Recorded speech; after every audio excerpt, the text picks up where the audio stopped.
Hello, আসসালামু আলাইকুম। শখের খামার ফরিদপুর থেকে ছোট্ট একটা শর্ট ভিডিও নিয়ে চলে আসলাম। তো এখন সন্ধ্যা 7টা বাজে। তো আমার সোনালি সুপার হাইব্রিড বাচ্চাকে পানি দিলাম। তো মুরগির বাচ্চাগুলো পানি খাইতেছে।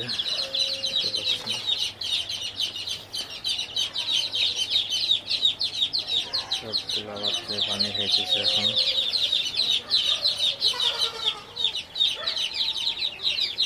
একটু জুম ইন করে দেখাই।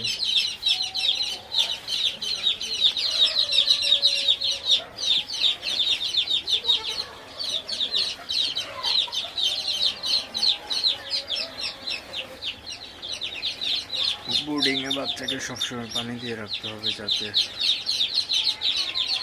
বাচ্চার পানির ঘাটতি না থাকে।